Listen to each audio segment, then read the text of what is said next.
What's good, party people? This is According to Woods, and I have the honor and privilege of welcoming back to the podcast. He is an XPW original, hashtag Zebra Squad, Zebra Talk. He is the one, the only, Eric Melikian. Eric, what's going on, bro? Hey, brother, how you doing? Doing great. Great to have you here. Thank you for having me. Oh, man, the pleasure's on mine. You know, we're going to get into a little bit of wrestling, maybe not wrestling at all, but, I mean, for those who don't know, right, and it's kind of cool because a resurgence of sorts is happening with XPW, whether you call it, you know, the Wrestling Chatter podcast with George Ramosa and our good friend Chris Kloss, one of the voices of XPW, the original incarnation. Then there was one of the best unsigned talents out there today in wrestling, too, may I add. I couldn't agree with you more. Like, for me, you know, growing up here in Southern California, Chris Kloss is on that same level as Mean Gene, because I would see Mean Gene on Mondays and Thursday, Nitro and Thunders respectively, obviously before in his WWF run, on everything WWF TV, and then getting into, you know, the retro career where he starts out in Minnesota, right? But I would see, that would be my digest. I would see, you know, obviously Jim Ross and Jerry Lawler on WWE TV or WWF TV. I'd see, you know, Shivani, Chris Cruz, Mike Tenay, Mean Gene Okerlund, Bobby Heenan. And then on Saturdays, I would see Chris Kloss and Larry Rivera, you know, Pat Hogue. Yeah. So to me, in my estimation, in my mind, Chris Kloss is on that Mean Gene Okerlund, Bobby Heenan level. Absolutely. I'm still waiting and kind of confused why either NWA or WWE hasn't signed him yet. I think he'd be perfect, you know, in either company. Yeah, and again, shout out to George Ramosa of the Wrestling Chatter to be able to like capture his essence and create extreme memories, you know, on the Wrestling Chatter YouTube channel, because again, there's so much, you know, whether it was XPW, whether it was Wrestling Society X, man, Kloss was there and was calling matches of now people that are, you know, some are Hall of Famers, some are top guys, and almost every promotion in the known world right now.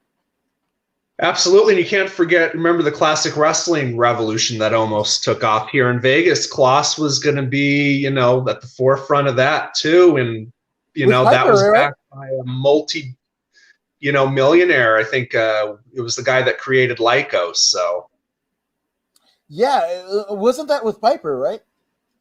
It was with Piper. Then he unfortunately passed, and they had other people involved. I think Terry Funk and Jake Roberts was going to be a part of it. I think Shane Douglas and even Chyna was. But I think I don't know what happened. It just kept getting delayed and just unfortunately never happened. So the pre-AEW Classic Wrestling Revolution was going to be a thing. It was going to have an old school approach with the new way, with the way technology is now. It's too bad it never took off. I think it could have been very successful.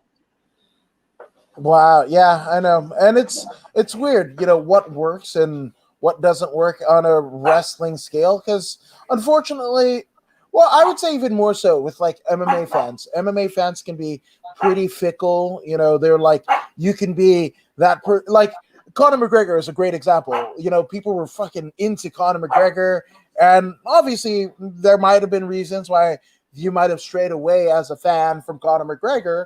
You know, but, you know, like how quickly on a dive that it was almost like, you know, bands, like you love that fucking band because you saw him perform in a garage or, you know, at your fucking friend's quinceañera, and the minute they get a record deal and have a hit and a gold record, you're like, fuck those guys. And I feel like it's kind of like that. Yeah, absolutely. But, you know, at least Conor McGregor had people talking in one way or another. People either loved him or hate him, and there was a buzz around him, and he was a box office attraction. You can't knock that. Yeah, I mean, in a age where we're taught by a certain company that wins and losses don't matter, Conor hasn't won a fight. He's won one fight in the last going on 5 years. One fight. I guarantee if the UFC top ranked Triller, what have you, announce him for one more, like another fight, that shit will probably break box office and pay per view numbers like nothing else. Yeah, absolutely. I think he's one of the last few attractions the UFC has at this point too. That has the Ronda Rousey, the Brock Lesnar buzz, and other guys predating that. He's kind of one of the last ones at that level, at least at the moment, from my knowledge. Yeah, absolutely, absolutely. Which I gotta ask, because obviously, starting out in wrestling, and I mean, obviously, you're pretty astute in terms of MMA and other combat sports. But like, I mean, are you keeping abreast of any particular talent or promotion, whether it be MMA or wrestling nowadays? You know what? I'm kind of on the outside bubble of things. I mean, now with XPW coming back, have a couple friends that are working with that. Shout out to Chris Kloss again, and Danny Ramirez, XPW senior official, who was in the original XPW back in the day, and kind of keeping abreast of that. And I follow the NWA a bit, see what they're doing. I like their product. I think they've got a good presentation. There's a couple guys that work there that I'm surprised aren't even working at a bigger level right now. Yeah, no, 100%. And that's the cool thing about it. I was actually just talking to the folks of QT Gang. Actually, one of my cousins, Mia, and she was just like, I used to watch wrestling, but I don't watch it anymore. And I'm all like, no. When I hear that from people, I'm all like, oh, you just haven't found the thing, right? Because especially now in 2020, after the COVID lockdowns and what have you, and just the way that technology has worked out, like there's New Japan, there's NWA, there's so many promotions outside of, like, if you don't like WWE or you don't like AEW or what have you, there are other promotions there, right? There's stuff like Kaiju Big Battle, or Jesus, I forgot what they were called. They just had a show in Hood Slam, that's different than anything that you would see in the major organizations, right? Speaking of kind of redos on particular classic formats, Rob Black wasn't the only one resurrecting a particular promotion of yesteryear. Sushi Onita tried to revamp FMW, so like it's there's something there for you if you're a latent fan. It just hasn't been presented to you. Yeah, absolutely. I agree. So, I mean, with all this kind of nostalgia with, XPW, like, how does it make you feel in terms of like cultural impact in terms of the wrestling business, where, a lot of guys and girls either got their start, or even guys, I mean, Drew McIntyre, right? Drew Galloway, his real name, is an ardent fan of XPW, right? So, like, how do you feel with all of this, like, now, in 2021, this season of resurgence? I say it'll be very interesting to see, over the next 6 months to a year, to see, how all this takes off and where the placement of it is along with everything else, Yeah, it'll be very interesting. I think I think history's been proven before. People could say what they want about Rob Black one way or another, but it'll be interesting to see if he recreates some of that buzz that he did, 20 years ago. Yeah, absolutely. And that's the thing, that even the WWE, the WWE today looks a lot different than what it did 20 years ago, right? And one of the, like, I think I was, man, I there was something that I was watching. Oh, it might have been Jim Ross, right? Jim Ross's Grilling JR podcast, right? They were doing the post 9/11 episode, right?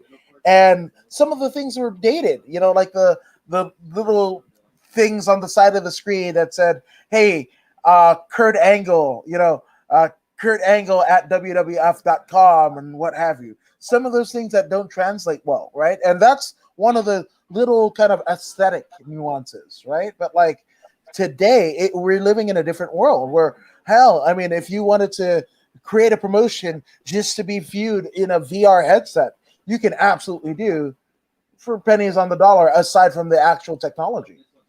Yeah, absolutely. And I'll be honest, I'm kind of on the fence about that. I think, I'm an old school guy, but I see that you've got to progress. But I think it's gotten to a point where, like you just said, anybody could pretty much do it now. And I think that causes at times oversaturation. And I think it's just system overload for too many people. No, absolutely. Which I want to ask, because you are very much an old school guy. So, what kind of, at least in the wrestling context, right? Like, what kind of form your opinions? Was it the wrestling that you watched, or I mean, you got at XPW, the original incarnation, you had a lot of legends and legendary characters that stepped through those locker rooms and between the ropes, or sometimes not ropes. But like, what is your formation of kind of your taste in terms of your wrestling come from? I look at it in various different forms. I think, there's different ways to present it, but the basic form of pro wrestling is you got to tell a story, you got to tell a good story. In my opinion, guys should look like professional athletes. And, it's like Bruce Pritchard says, that you kind of either have it or you don't. Mm-hmm. You need to have something of an it factor. And I know that comes in various different forms, but, it's kind of like when you're out and about. It could be anywhere. You could be at, out in LA at the Universal City Walk. And sometimes you'll look at somebody and you'll be like, wow. You look at that person, then you take a second glance and you'll be like, wow, there's something about them. Mm-hmm. Why did I take a second glance at them? There's just, it's that it factor. It's that charisma. Some people have it, some don't. Yeah. So I think that factors in with everything too. And if you're going to be a heel, be a heel. If you're going to be a baby face, you're going to be a baby face. And, I don't know. I just think there's a lot of people that don't want to do that. There's too many lines of blurring now. It's like, I could turn on, Raw, SmackDown, AEW, and I don't even know if half these guys are heels or baby faces. And I'm not going to, it's just in general pro wrestling. I think a lot of guys think they need to wow the dirt sheets, and that's kind of where it begins and ends. But the bigger end of the spectrum is what got us into pro wrestling as fans, as kids, was the larger than life personalities. There was obviously something that attracted us and held our attention all these years. And I think a lot of people along the way have forgotten that. Yeah, no, I totally understand what you're saying. And also, to your point about everybody, professional wrestlers looking like athletes, right? That's another aspect, nuance that is different about today's product and today's world than it was 20 years ago, right? Like I would think, things like CrossFit, right? People getting into CrossFit where soccer mom and dads are looking like Adonises, what you would think would be a professional athlete, and that's that, right? Or in the instance of, MMA, right? MMA, there are guys that look like fucking algebra teachers. Daniel Cormier, who was a double champion, both the light heavyweight and heavyweight champion of the UFC, might have looked like my body type, but he was the baddest motherfucker in the world. Fedor Emelianenko, same deal. Dad bod, Josh Barnett, dad bod. But those motherfuckers could strangle you 9 ways to Sunday, and there ain't nothing you can do about it, right? So that's another thing too. At least the presentation of what we think an athlete should be, right? Is it, of a particular area, people will be shooters, right? Well, there's 9-year-olds that are shooters. I mean, that take up judo and jiu-jitsu and catch wrestling and what have you than ever any time in history. There are more people walking out your door that could pretty much end your life, right? And probably are docile folks. They want to grab some acai bowls or what have you, and just get to the next one. Some people that are lurking in the gym, that are gym warriors, but they don't want to get punched in the head, so they don't do MMA, but they're jiu-jitsu practitioners, right? So Yeah. that's another thing that, pro wrestling kind of has to combat a bit, where, what is the presentation of what your talent and your product are, what is the expectation? You're having a definitive heel or face. That's one of the things. I mean, we're on the ass end of AEW's Full Gear, right? And they told a long-term storyline that literally mirrored the entire company's origins, right? Hangman Page, the first pay-per-view, right? He goes up against Jericho, doesn't win the title.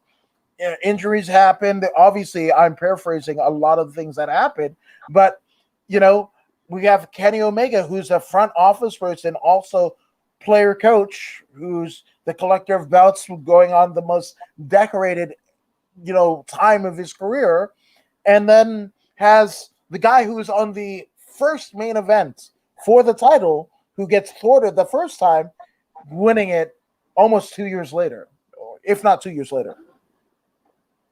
See, my only problem, though, with the way a lot of wrestling companies present things now, too, is they just assume they're, and they dedicate to a fan base that knows everything on the inside, so they base everything around that. But the biggest thing is, there's a wide audience of pro wrestling that's been lost. So if they flip through the channels or be like, hey, I see pro wrestling on here, with everything kind of the touch of a button, you can record something and watch it later. Okay, those people might record it, sit down and watch 5 minutes of this, but they can't follow it. Mm-hmm. So if there's no sense of following and something that the average person can't get, or extend their interest to follow and kind of catch up with everything, that's where you lose them. And I think that's kind of where I think a lot of people in the business have lost, or kind of lost that mindset of, we need to look at the big picture of everything and not just look at this, inside bubble way of doing things. No, 100%. I mean, to echo your sentiments, let's just say a particular person, grew up with Jake the Snake Roberts, literally fucking, cracking the skull of Ricky the Dragon Steamboat at the Boston Gardens with one DDT. And then you see 8 DDTs in one match or a particular sequence. Or if they're a fan of Shawn Michaels back in the day, right? One Sweet Chin Music it ended Ric Flair's career, by God, right? Yeah. And then you see a particular tag team do 80 super kicks and tandem super kicks at that, and it's not even a 2 count. Then what are you doing? Does anything mean anything anymore?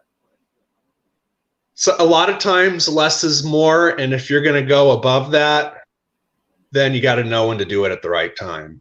Yeah, absolutely. And to kind of bring it home a little bit further, I mean, Chris Curtis, the Action Man, who's now in the UFC, he was on Dana White's Contender Series, kind of vying for a UFC contract. And literally, in the opening stanza, the exchange, he breaks his hand. I believe he punches the guy's forehead, and the guy's skull, breaks his fucking wrist or arm or something, right? Tell me why the Action Man Chris Curtis literally fucking super kicks a dude and KOs him for real. For real. Everybody that wants to say wrestling is phony or predetermined, how come you can call it a crescent kick or savate kick all you want to. That shit, if you're a wrestling fan, is a Sweet Chin Music, is a fucking super kick, right? And if a guy with a broken hand can KO somebody of equal skill, right, with a broken hand, then how does it take 80 to get a 2 count? I can't disagree on that one at all. Yeah, I know. It's kind of wild, right? But that's the thing.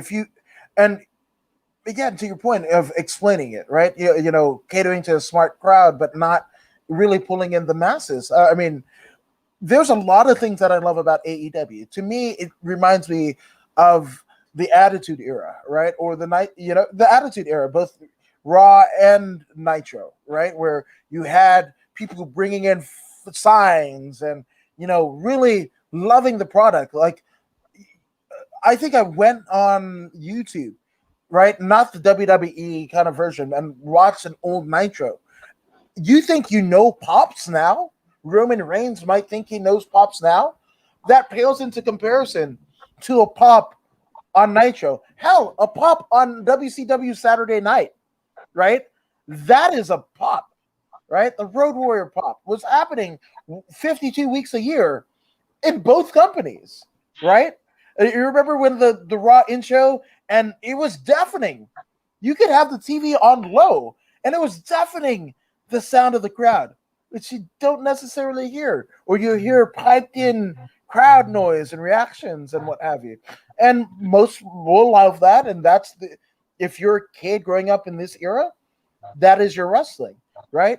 But also, on one of the tag teams that I love the most in all of wrestling is the Butcher and the Blade, right? And the night that they debut for AEW, right? For all the things that AEW does right, in some circles, right? Butcher and the Blade, right? Andy Williams, as it lay dying, I believe. Fucking genuine rockstar comes in as the Butcher. The Blade is Braxton Sutter of Impact, and they're flanked by his real life wife Allie, who's a bunny, right? Well, in any other company, they have not been known as Butcher, Blade, and Bunny, right? So they come in, they do a run in, and some people know, and some people don't even, whatever, right? And Excalibur is fucking losing his shit, and Jim Ross is like, "Who are they?" And all Excalibur can say is, "Well, that's the Butcher." "Well, who's that?" "He's teaming with the Blade." "Well, who's that?" "And they're teaming with the Bunny." "Who's that?" And if this were around the coffee cooler or in between breaks, it'd be one thing. This is live on the air as I'm trying to present a fucking badass fucking tag team.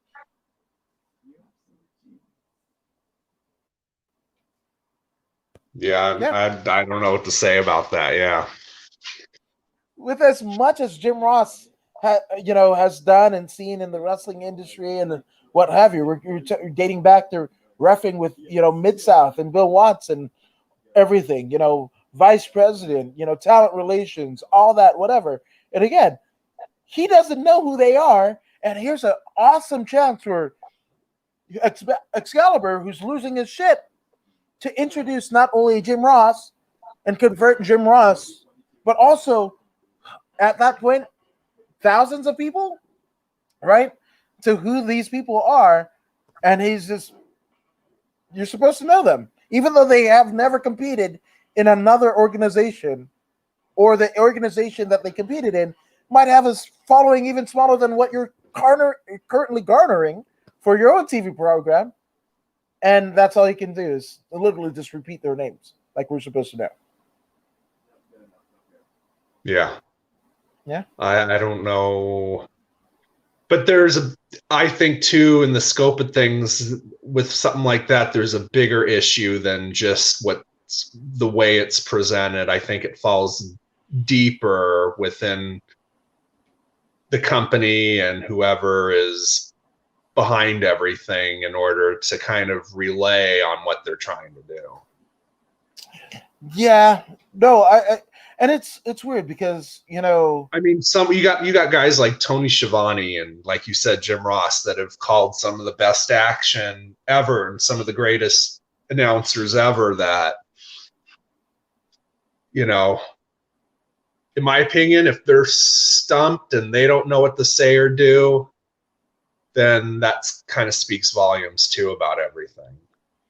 Yeah, 100%. And I remember within the last, I'd say, decade with the WWE, as far as that is concerned, that there was an instance where both Rock and Austin left within a year of each other, right? To greener pastures, right? And there wasn't any veterans to kind of teach, an incoming, Randy Orton, John Cena, like the veteran was Triple H, Batista, 100%, all those old VW guys, right? They I really think Brock was there for a 2-3 year span too. Yeah, 100%. And there weren't that many, veterans to kind of coach them along, and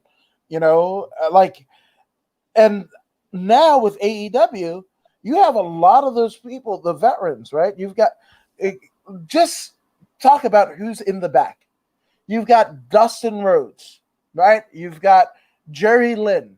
You've got Arn Anderson, Tully Blanchard, and he might just have an on-air role as his Tully, but you swear to God, you're not going to pick that guy's brain. You got Mark Henry, Paul White, like Shivani, Taz. Like, there are people that have, like, some of the greatest minds that have ever been in the business, right? Who's to say that, like, Arn Anderson, for me, there's, like, the spine buster is the most dangerous fucking move in pro wrestling. Only when Arn Anderson does it. Only when Arn Anderson does it. Because, he's kind of got this, like, genetic, like, boat-legged thing, as does Matt Hardy. You see a Matt Hardy leg drop, it looks a lot different. Or when he's punching, it looks like he's leaning over. Because they're fucking boat-legged. Arn Anderson is fucking boat-legged, right? Where, because of that, the torque that he gets in his spine buster literally looked like he was going to fucking drive you through the fucking canvas. There is nobody that has thrown a damn spine buster since that looks absolutely like, right? Yeah. So I thought Ron Simmons did a devastating one back in the day that looked pretty good. His was more almost what we saw out of The Rock, kind of, in the lead up to the People's Elbow, where, he kind of picks him up and chucks him. But that full fucking rotation and driving that motherfucker to the mat, that shit is Arn. He's the best. Not only did he invent the move, but he did it better than anyone else. Well, if you watch early, 90s WCW, I think, Ron Simmons' spine buster was pretty solid back then. It kind of evolved into something different over the years to what you're saying. But back in the day, I thought it was pretty close to Arn Anderson's. It wasn't quite at Arn Anderson's level, but it was pretty good. Because, the way that, you could correct me if I'm wrong, but the way that he really gets the move over is that championship, the WCW championship bout with Vader, and he plants Vader with one. And I don't know if that was the finish, but I think the finish might have been a power slam. Might be. I'm trying to think, but I know which match you're talking about. It was the Clash of Champions where he won the belt, August '92. I remember that. Yeah, but some of the theoretically in a 2020 kind of wrestling optics, right? That is simplistic moves, right?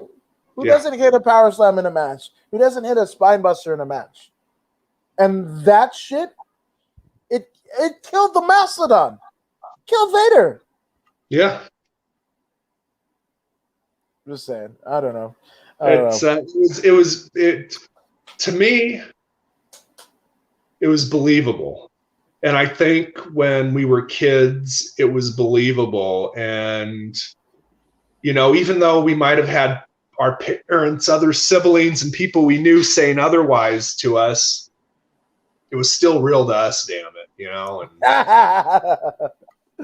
and that's what I think pro wrestling has lost in a lot of aspects, because by no means is pro wrestling what a lot of people say about it. It just hasn't been given that legitimacy, I think, nowadays, because a lot of the guys, and I hate to say this, and this might go against the grain, but there's an audience in the business and people that believe that it should be funny, haha, and that a select fan base should be in on it with them. I know me and you discussed a few days back about you going to a particular show in LA where a referee and a wrestler I won't name did some stuff that you and the person you went with were like, what is this? and it made no sense whatsoever to do. Referees climbing over top ropes and Oh yeah, acting no, like they're Kevin yeah, Nash. that I mean that happened.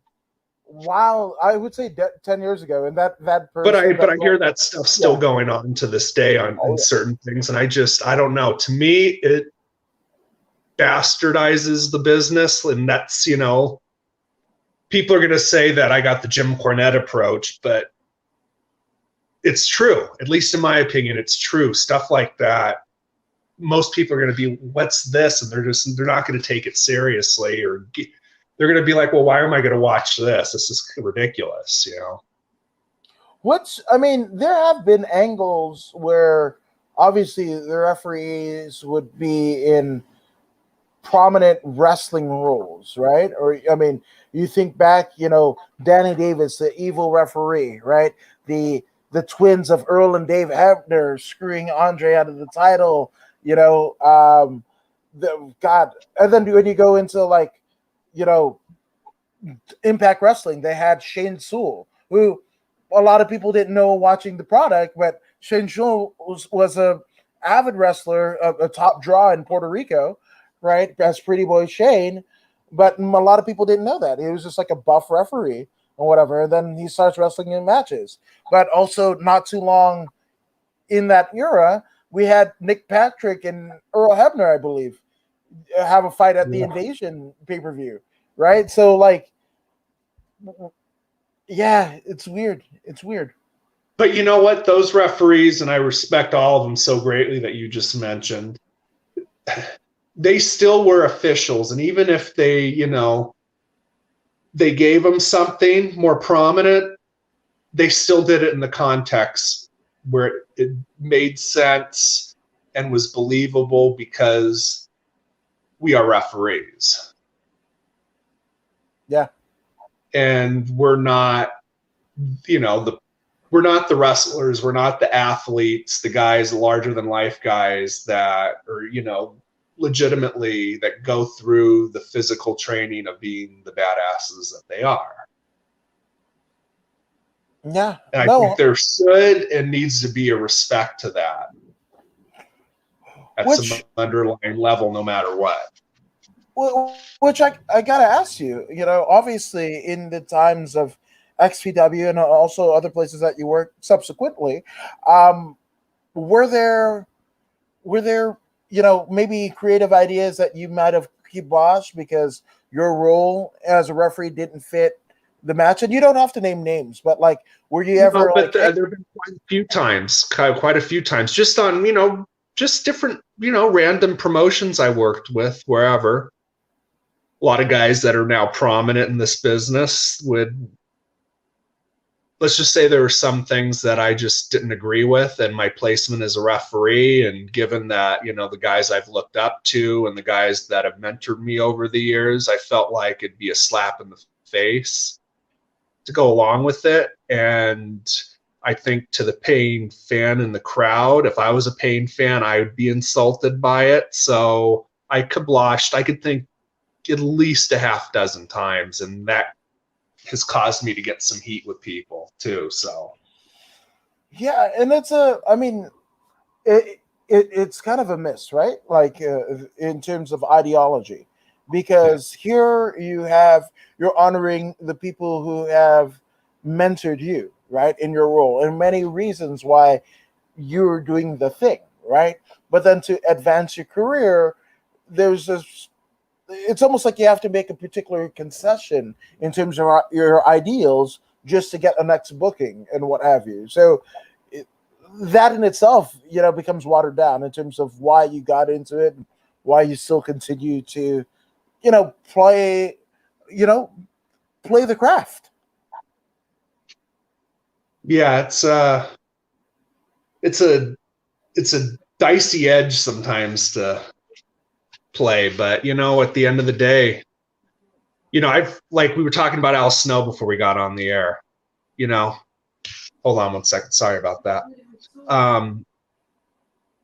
It's like Al said, this is a business, and if you're not helping to better the business and to help draw money in some way, So after this show, you put more butts in seats and you create more of a buzz, then you truly have no place in this business. And I would say on a big level, I agree with that. Not everyone could be a draw. Not everyone's going to be a main event guy. But if you're not on a show or you're not on TV doing something to better what you're doing to draw more money, then like Al would say that you have no place being in this business. You could be getting rid of and some, because there's a million people out there that do this that could replace you and that will do it.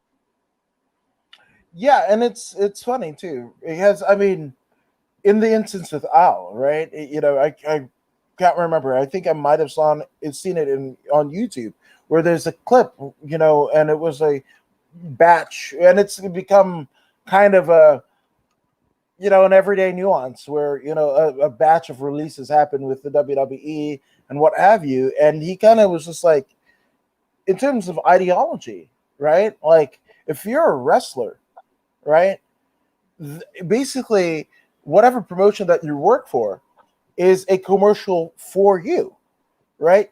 You are Absolutely. right, absolutely.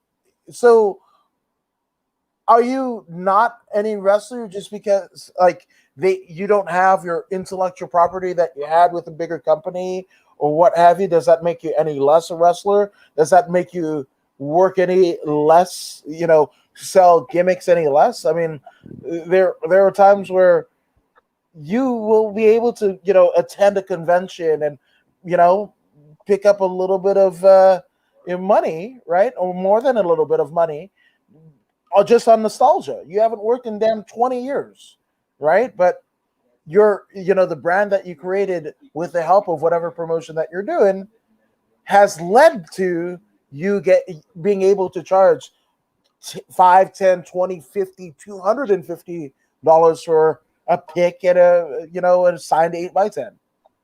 Yeah. And you know what? The fact is, a lot of these veterans and guys, legends that are still able to do this to this day, there's a reason why they're able to do that. And that's what these guys should be thinking about long term, 20 years down the road. Because, let's be legitimately, there's very few guys that could be a Rock, an Austin, a Hogan at that level. What are you going to do afterwards? Mm-hmm. Like, okay, say you even, get out of the business.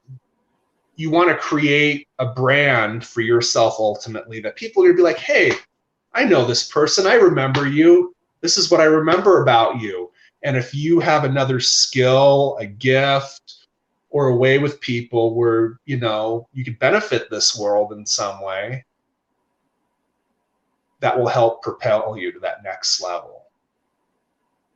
Yeah, it's a strange one, right? Because like I'll go with MMA, right? MMA is so new, right? Where we don't know what a 60-year-old MMA fighter, looks like, right? Or when they hit that retirement age, do they have the normal aches and pains of somebody of that age, or is it something more dire, right?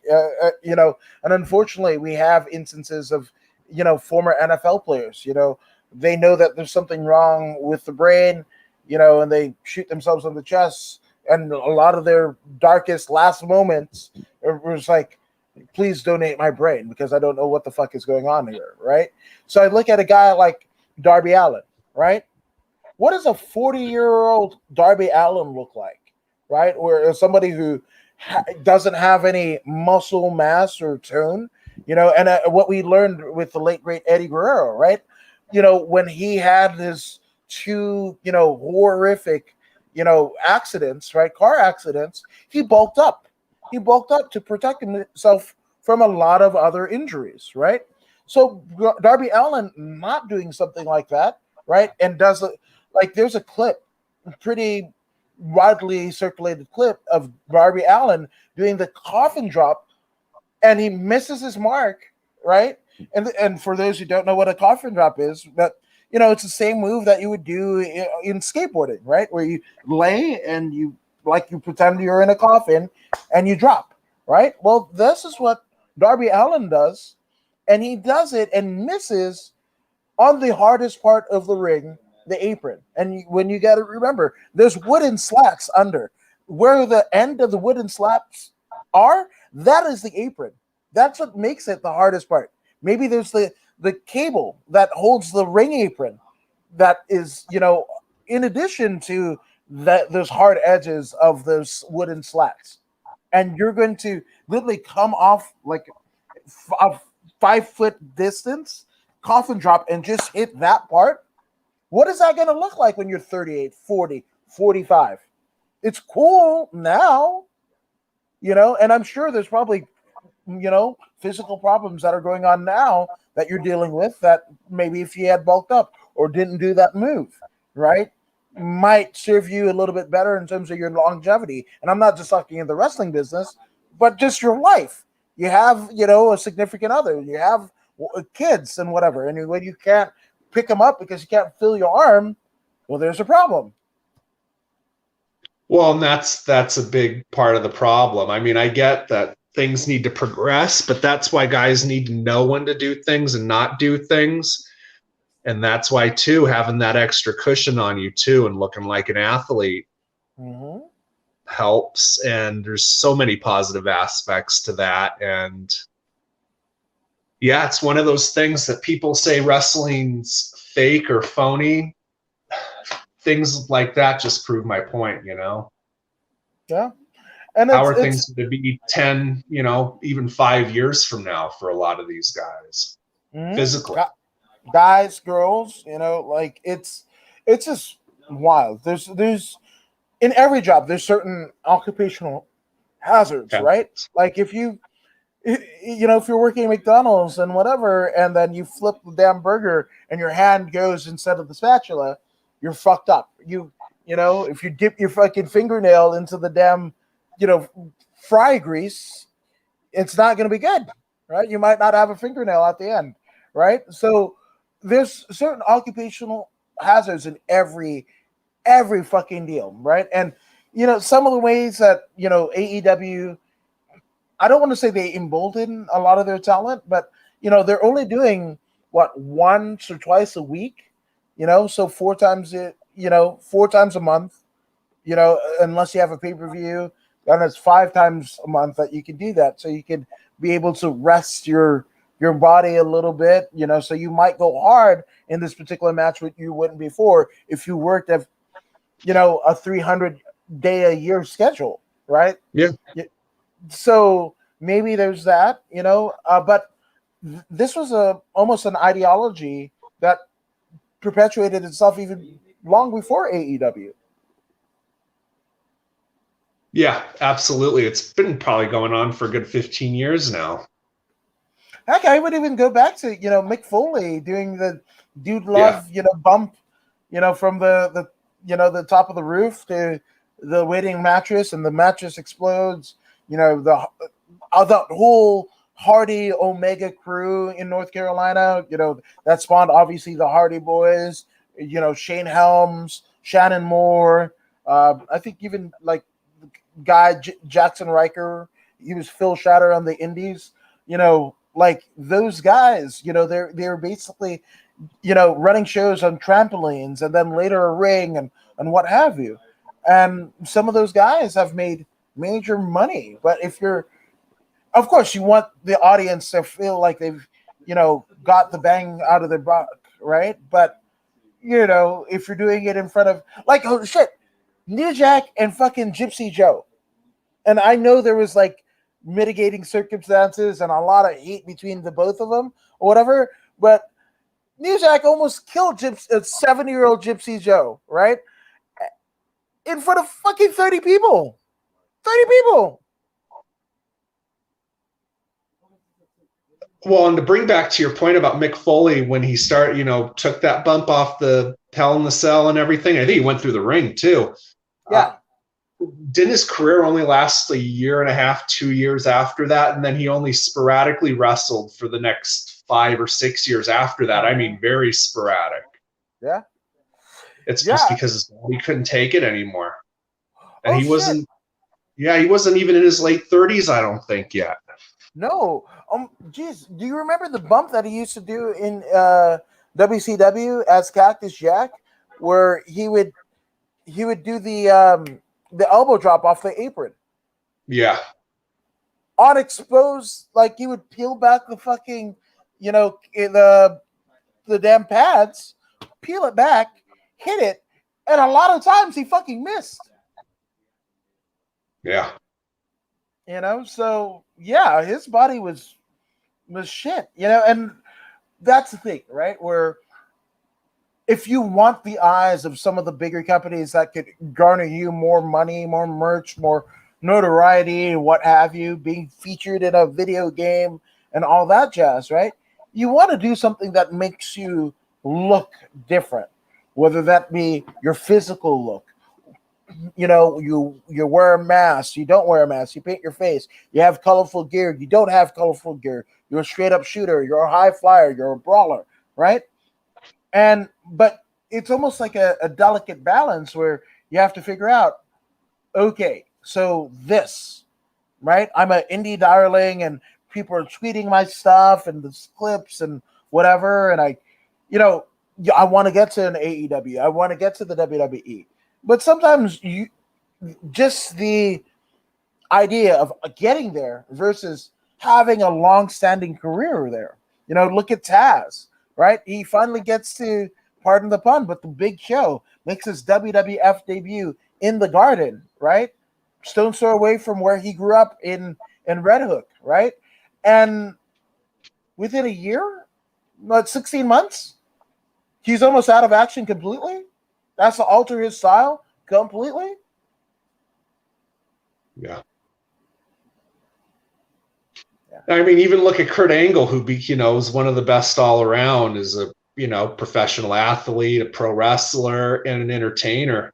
Look how severely his career got short. I know he wrestled in TNA for quite a few years, but I think his potential at a certain point was even limited because injuries just piling up from pre-wrestling and everything. Like, I think Kurt Angle, as big as he is, would have even been bigger if he didn't have the injuries he had, the spinal injuries. I think he would have even been a way bigger star than the way people talk about him now.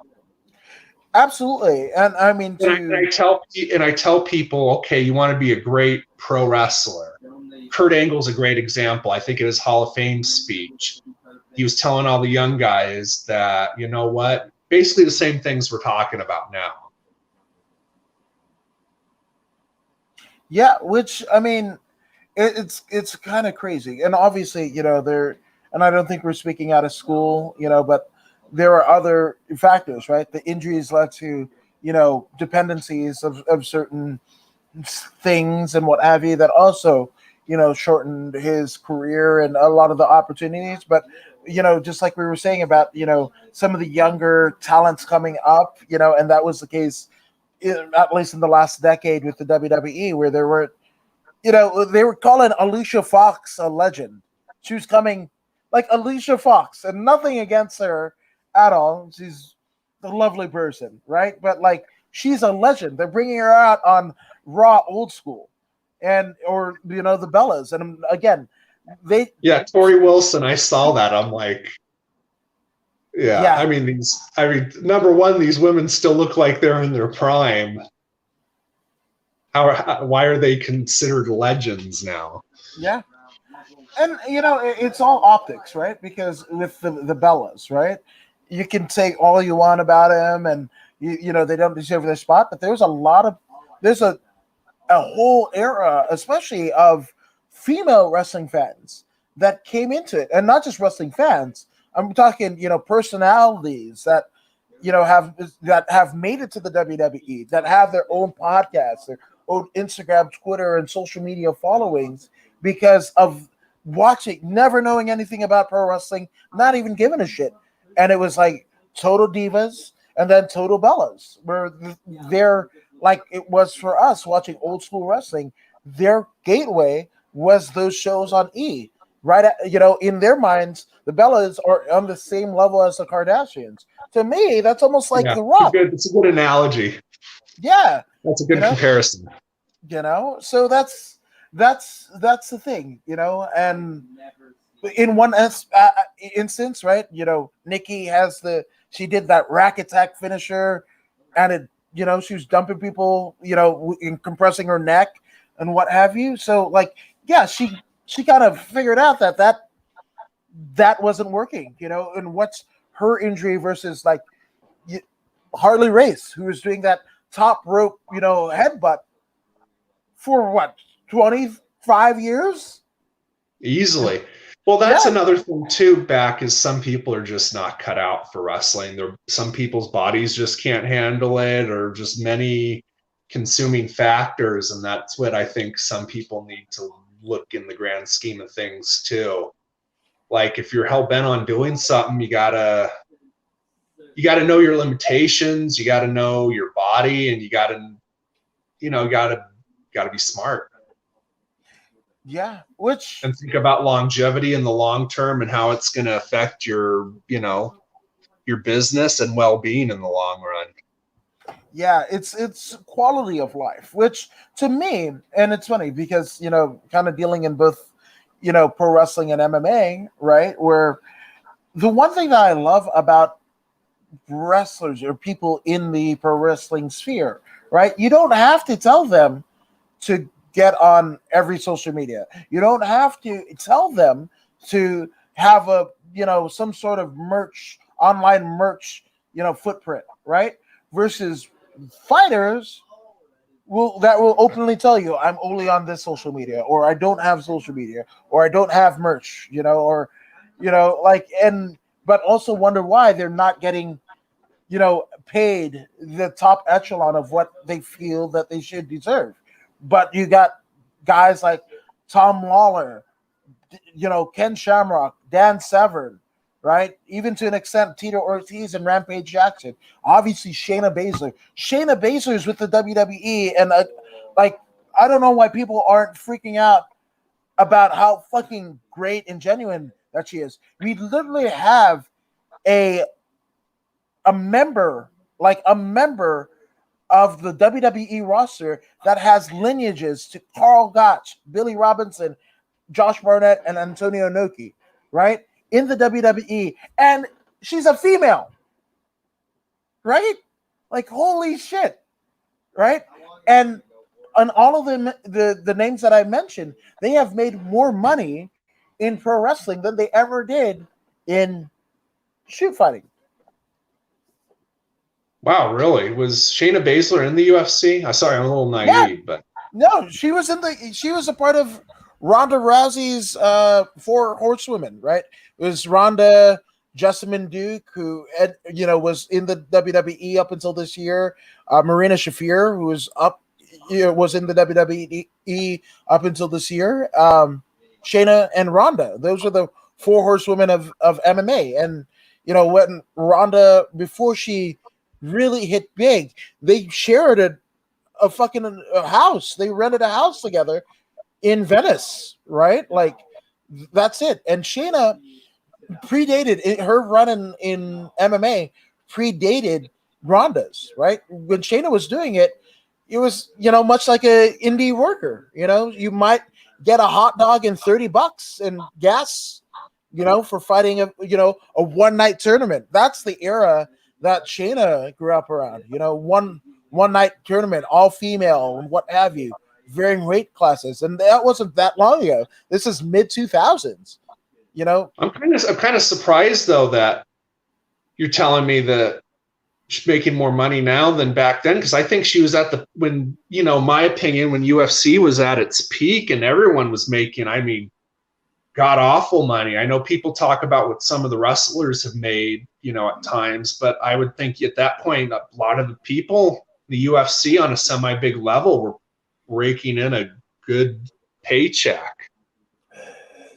Some, the top echelon. I've heard even what a mid card, fighter was making, and some of the numbers I've heard would blow you away.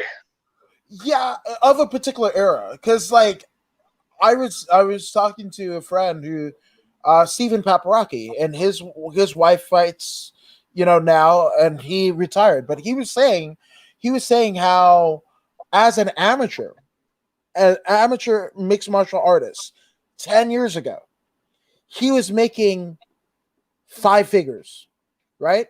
And to me, 5 figures, that could mean it starts off at 10, but go to $90,000, 99,000 theoretically, right? That's 5 figures versus an amateur mixed martial artist nowadays at a time where there's never been more money in combat sports, whether you call it MMA, boxing, pro wrestling, what have you, jiu-jitsu, catch wrestling.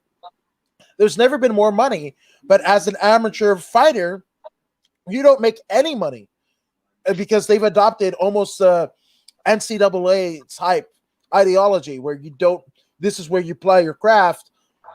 We can make money. You could sell tickets and everything like that, but you make none of it. And also have to pay for your medicals and your drug tests and all that jazz. So it's wild how it's kind of flipped where, you know, people of a particular generation or a generation before were making money as amateurs, or in some instances, they weren't making any money at all, right? Versus now, definitively, until you go pro, you're not making any money for sure, you know? Wow. So it's kind of wild. So yeah, you know, I would say, I guarantee you that Shayna's, assuming that Shayna was making money off of her NXT t-shirts, and I believe they released three Shayna Baszler t-shirts in that time, and she was also in a WWE video game. I guarantee you, not even what her downside guarantee was, just the t-shirt sales and the video game inclusion of one video game was more than she got in every fight before she gets to the UFC Ultimate Fighter. Wow, great for her. Yeah. Hey, can I just excuse you for 1 second real quick? Go for it. Okay. Thank you, man. Appreciate it. Yeah. So, for those who don't know, we are talking with the XPW original, Eric Melikian, and we're talking everything that is obviously XPW, some of the stuff that is going on in current day pro wrestling and MMA, and yeah, man, and it's cool. And Eric is a bit of a nuance, right? He doesn't have social media. He is who he is. It was brought up of a different time, a different era, you know, and it's amazing. But the stories that this gentleman has and the training that he came up with, it's really, really fascinating, you know. And a total disclosure, you know, when I was in, I would say it was at the time that the first incarnation of XPW was kind of going strong, I was in high school, right? I was watching Eric and the rest of the luminaries in XPW. And it's just kind of wild that, you know, we're doing the thing and we're talking about these stories and different ideologies that may be vogue in some circles, but may not be vogue in some circles. But, you know, such is life, right? Where you're not going to hit on every cylinder all the time. But, you know, if you can get the gooch, right? Get that middle, right? That, you know, that's where the magic happens, I feel. So this is one of those moments in podcasting that I just appreciate, man. So I was just putting you over, man. Oh, thank you, man. I appreciate it. I mean, hey, I'm grateful for guys like you. You know, you're a great, knowledgeable guy, big fan of pro wrestling, a great podcaster, and you know, hope to see you one day. Who knows? Maybe we'll see you on a pre-show for WWE or some other company. Who knows, right? I appreciate that, but I know enough that I've been way too critical of any given company. I'm kind of, and I appreciate everything you say, but I think when Rogan, right, you know, was able, even before the Spotify deal, could say and have and do whatever he wanted, that was you know, and obviously, you know, Howard Stern had an incarnation of it. Adam Carolla had an incarnation of it. And you can like or dislike the personalities behind it or what have you. But for kind of a guy who was raised in the old school ideology of radio, this time and podcasting and the art form for it, it's incredible, and it's not lost on me. Yeah, it's a pretty amazing thing. I heard Ric Flair's coming back with the podcast too. I can confirm that is absolutely true. Him and Mark Madden, crazy enough. Wow, and I heard it's going to be an uncensored one too, so it should be interesting. Absolutely. And that's the other thing, right? In terms of it's where the rubber meets the road in terms of ideology, right? When the Undertaker could go on Joe Rogan's podcast for 3 hours, not in gimmick, right? And if that guy is breaking kayfabe, like I don't want to say it's done, right? But obviously it's kind of going against the ideals of where he or where you kind of came up in, right? But there are a lot more opportunities, whether it be merch, whether it be podcasting, a social media presence, what have you, because people want to hear your stories. And that's why I feel very fortunate to kind of be in this position to reach out to people and hear these stories, because if not for podcasting and a lot of credit goes out to you, because the way that you were kind of raised up, you don't do these things. You don't talk about the business openly and what have you, and the fact that you're doing that, to me, again, I'm super honored that you're doing this with me, but it's like, what do you do? Do you go for the money? Do you go for the ideologies?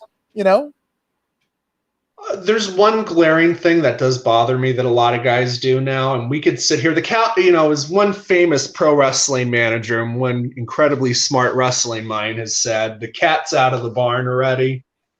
But there is an issue that I do have. Some of these guys that wrestle, I noticed it starting a couple years ago.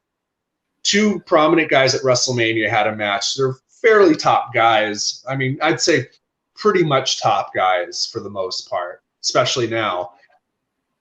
Legends, you could put them, teeter them on that end of the spectrum, had an incredible match at WrestleMania, but one of them, I think both of them, were either on a radio show or on some newscast, like morning, news telecast, and they were talking about in every little detail what they did in order to make that magic happen. And that's where I don't totally agree with. I think even though the cat's out of the barn, there's still that little line that fans don't necessarily want to know or need to know. It kind of kills the specialness of what pro wrestling's supposed to be on every level.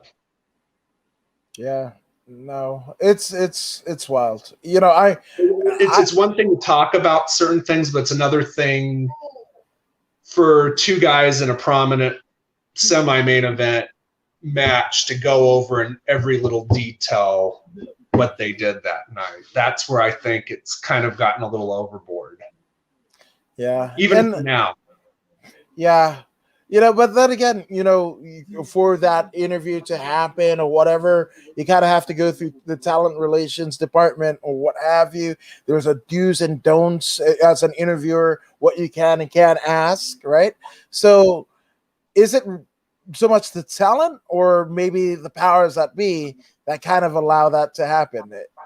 No, and you're right. And I know in the last year or so, there's been kind of a shift in some companies, and hopefully we're going to see less of it. And I've kind of already noticing I'm not hearing as much stuff like I did a couple years ago in that type of vein. So hopefully it's, turning around for the better and the more positive. I mean, like you said, you can't let the genie back in the bottle, but at the same time, I think there potentially are, and I know a lot of people within the business and a lot of the hardcore fan base may be against certain things that are happening right now, but I think it's happening for a bigger reason. And I know me and you discussed the other day too, there might be even some bigger things on the horizon within the next year or so, which will be interesting to see if it happens, how it plays out. Mm-hmm. Yeah, 100%. 100%.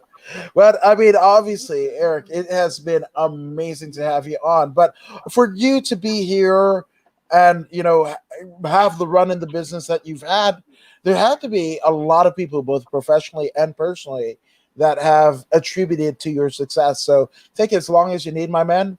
Let's get some shout outs out of the way. Man, boy, there's been a lot of guys. I think I've discussed him briefly. I was broken in by an old school wrestler that wrestled back in Texas in the 60s before he, went into the Vietnam War. He enlisted in the Navy and spent, I think he was either 4 or 6 years doing that. Then he went back into pro wrestling, wrestled in Texas some for the Guerreros, then made his way out to LA and was basically, a carpenter dude, like what they call, guys trying to just go from territory to territory. His name was Alex Knight, and about as old school as you get, man. Like he's worked with a lot of guys over the years, even wrestled, Harley Race, Hercules Hernandez. He's wrestled Kurt Hennig in the AWA.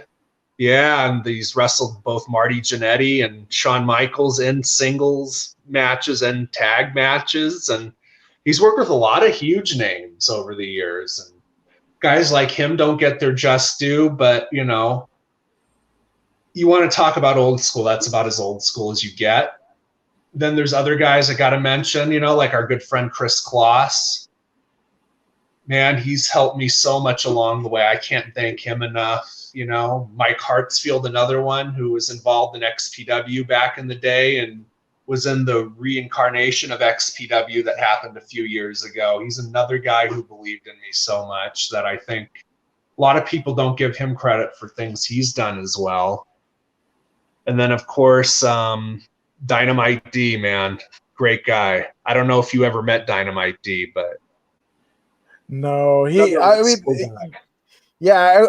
mean, obviously saw his work.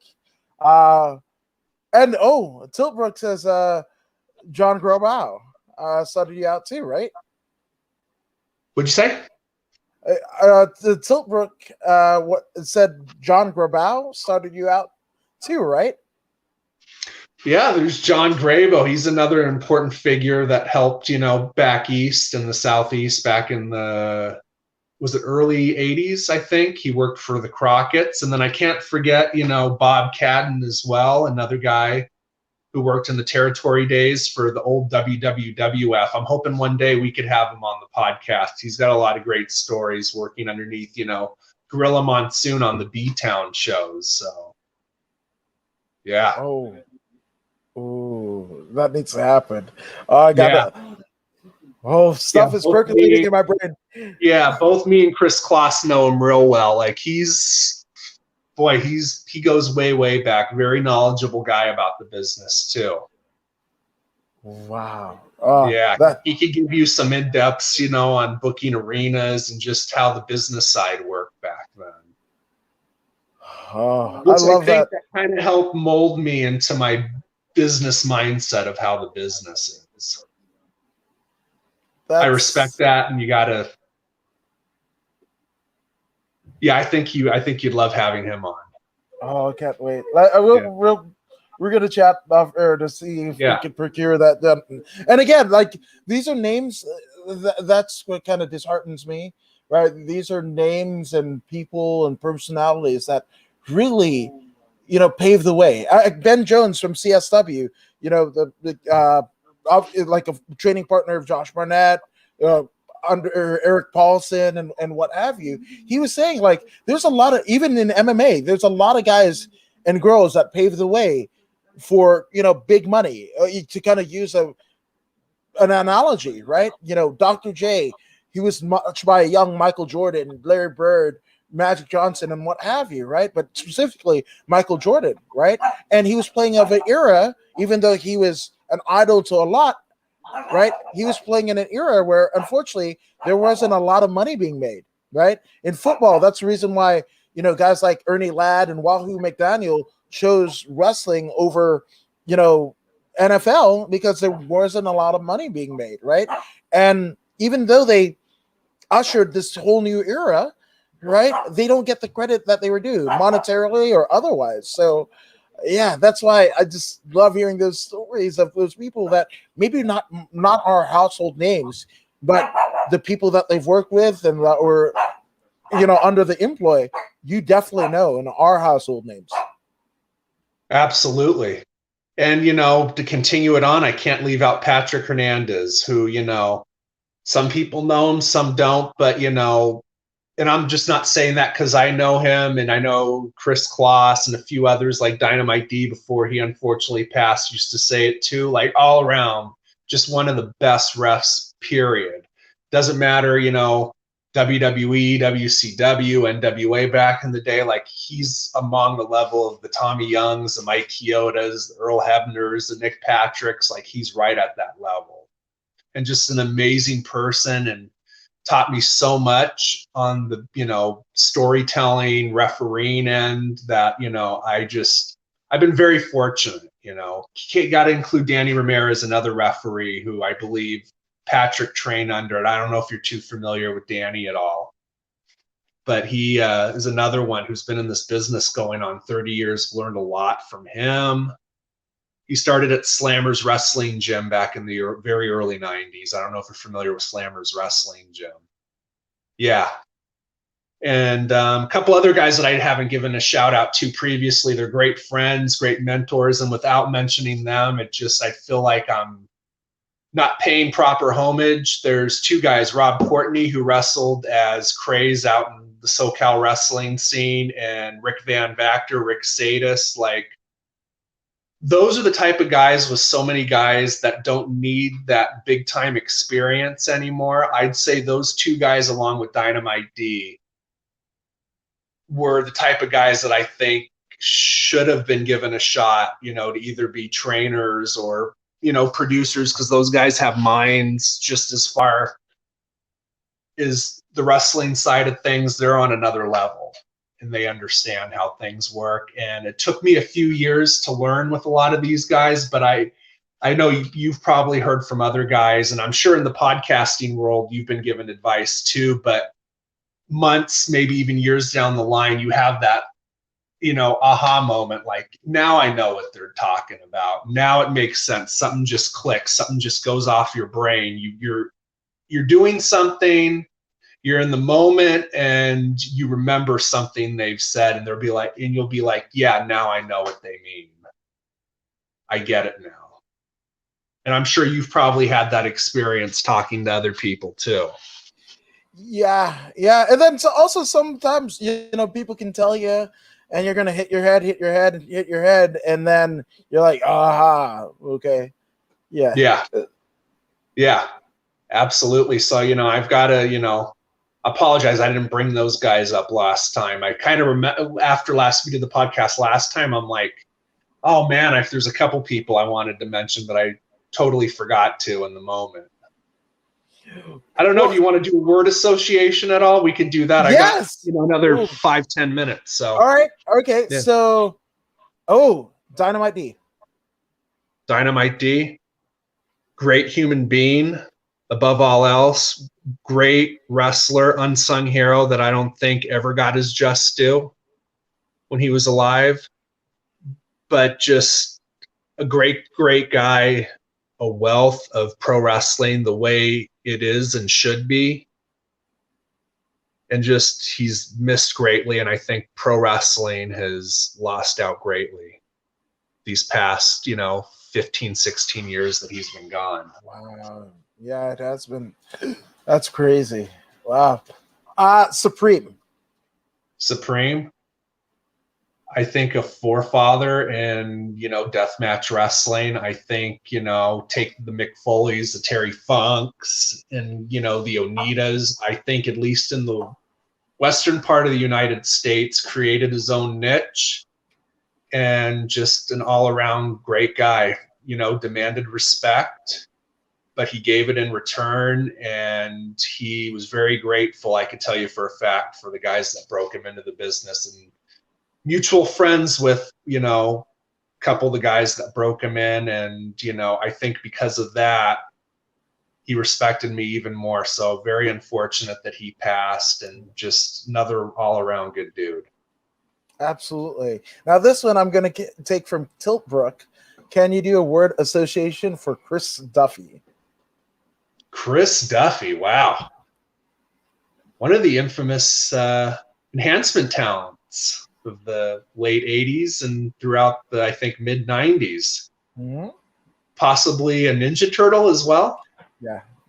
Yeah. The Toxic Turtle, wasn't it? Yeah. Yeah. Yeah. Yeah. Wow. That was, yeah. That was very, shout out to Tiltbrook. That was very inside baseball, but we got it. We got it. Hell yes. Obviously, Rob Black. To this day, maybe one of the greatest heels in wrestling, even with some of the guys in the business, right? Yes. I think he created a niche for himself, and be interesting to see, like I said, over the next 6 months to the year, what happens with XPW. Mm-hmm. And last, actually, it's a two-parter. Okay. Larry Rivera and Chris Kloss. Wow. First off, Chris Kloss, one of the nicest, greatest people in this world. It's like I said, has helped me out so much. But take all that aside, unbiasedly, maybe one of the best play-by-play entertaining guys in pro wrestling today, 20 years ago. And I think it's a travesty if he doesn't get a shot with a major company here within the next couple of years. With so many options out there and so many companies around, I hope he gets, quote unquote, his WrestleMania moment. The guy deserves it, has worked endlessly, no ego whatsoever, very humble, and just, I don't know what you could ask more. And it's just kind of mind-boggling to me, him of all people, not working in a major company right now. Something feels like it's missing. Yeah. Yeah, absolutely. And you know, Larry Rivera, mentioning Larry Rivera, another, you know, entertaining mind, I think, entertaining guy. I think him and Chris they were great commentary duo, maybe along the lines of more or less Bobby Heenan and Monsoon. Gorilla Monsoon on Primetime Yes. Wrestling. Yes. And the guy behind the Larry Rivera character, Pat Hode, I've only been around him a couple times, but I've heard him on, you know, Chris's podcast, but a very knowledgeable guy on pro wrestling and the history of pro wrestling. And I don't know, I would maybe at some point he'd be an interesting guy for you to have on your podcast as well, because he could talk to you about anything dating back to the, you know, Freddie Blassie, Gorgeous George days on up, you know. I've heard some stuff that he's talked about and I didn't even know. It's like, wow, just a history lesson. Yeah, I'm gonna reach out. That's yeah, no, 100%. I'm surprised I haven't done it yet. I think we might be on the Bookface or Metaverse together. So yeah, I'm definitely gonna reach out. Oh, and one last one, Eric Melikian. Eric Melikian. I don't know, just, you know, referee. You know, all these years trying to learn my craft every day, trying to get better. And I think now I'm better than I was 10 years ago when I was working a lot more prominently. I think I get the business a lot better now. And I'm probably in the best shape of my life at this moment compared to, say, 10 years ago. So I think I'm kind of at my peak now. We'll see what the future holds. I'm kind of semi-retired at this point, but you never know. Never say never. If any opportunities present themselves, or, you know, I'm lucky enough to, you know, maybe the right opportunity comes along and I'd love to help out in some way. Yeah, that's yeah, much like your assessment of Chris Kloss, I also believe in not just the Chris Kloss deal, you as well. It's a travesty you guys aren't making a lot more zeros at the end of the paydays. So yeah, let's make that happen. You know, so again, you guys go ahead and let's Let's tell every company that you know that you could DM in the Tweeterverse and Bookface and what have you. Let's get Klaus and Eric at a big deal. I didn't know this was going to go this way, but it makes absolute perfect sense. And on that note, more Chris Kloss. I don't want to be a shill for myself at all. So no, then that's what we do for you, for everything that you folks have done for us and the better good of the wrestling community. So yeah. But I'd like to say one more thing about myself. Above all, the day that I graciously and humbly stopped learning from the people that came before me is the day I think myself and everybody else should probably decide to check out of the business, because there's so many great minds in this business that I still feel like I could learn from. And that's the part that I personally enjoy the most about all this. Yeah, absolutely. Well, we enjoy you. So, Eric, thank you so much for brother. doing this. Likewise. Yeah, anytime. I think this is gonna be the second of many. But and thank you guys for watching us here at According to Woods. And if you haven't already done so, go ahead and like, share, and subscribe to the According to Woods podcast on Facebook, YouTube, and Twitch. I mean, Eric, you're subscribed to the podcast, aren't you? Absolutely. I think everybody else who hasn't, they need to go subscribe right now. You just got to click the button below, right? Right below. That's all you got to do. Just saying. But if you don't believe me, you don't believe Eric, and I don't know why you wouldn't, well, here's another pro wrestling personality in Zeta Zang. Hey, this is Zeta Zang. Make sure you subscribe to According